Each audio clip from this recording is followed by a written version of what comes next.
Tina.white with eXp Realty. Hello, everyone. I am here today with my very good friend, Mr. Isaac Duenas. Did I say that right? Dueñas. Duenas. I got to Yeah, give a little twang funky to Spanish. it, kind of, Yeah. huh? Awesome.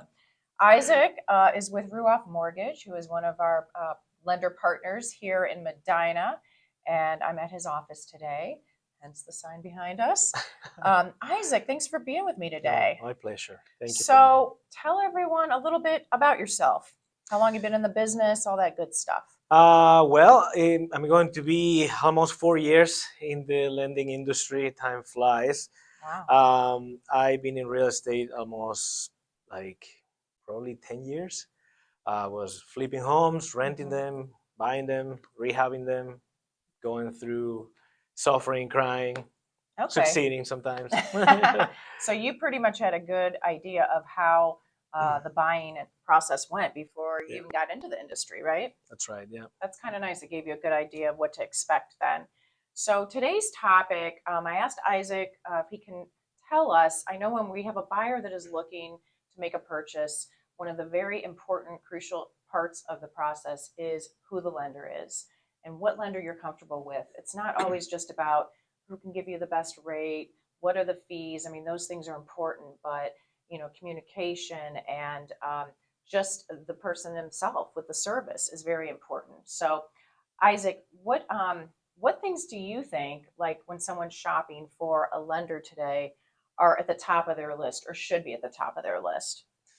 So I put a lot of thought into this, and I believe there's two things that people should look into a lender.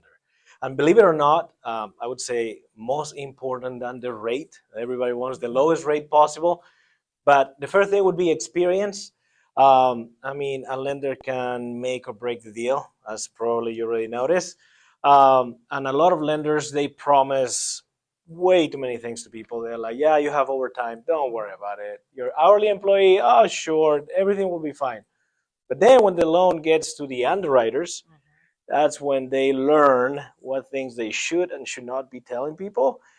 And I just think that you should probably find a lender that has gone through that process, has actually seen what works and what doesn't work, and you kind of want to be testing out the waters for the first time. The second thing would be communication. I believe that if you call the lender, I mean, they better answer the phone. I mean, as you already know, it's a very time-sensitive process. If I need a document, or if my borrower has a question, they just better answer the phone and answer that question, because that could be a huge customer service experience problem.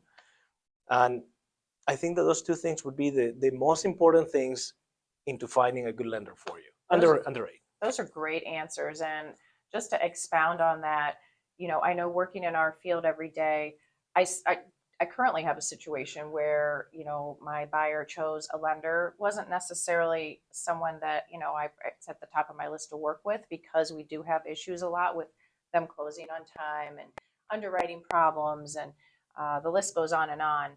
And I had asked them ahead of time, can you promise me a certain closing date? Yes, yes, yes. And then exactly what you said has happened.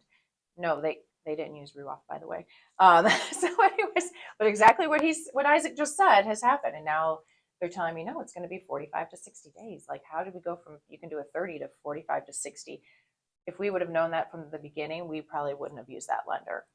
We would have recommended them use someone else because they want to get in their home faster. Yeah. So that's very important.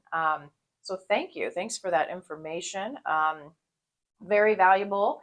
If somebody wants to get a hold of you, how can they reach you? Because you guys have such great programs right now. How can they get a hold of you? Oh, thank you, Tina. You make me happy when you ask that question. The first way to contact me would be through Tina. If you give her a call, she'll get a hold of me. You can always call, text me, my personal cell phone number, which I don't have with me, which is right there. It's 216-339-6601. Perfect. And he doesn't have his cell phone on him because we're doing an important video here, So this is the only time he doesn't have it on him, I swear. Well, thanks so much, Isaac. This has been very valuable. And if we can be of any assistance to you with your real estate needs, please feel free to reach out to us. Have a good one. And Lori's here.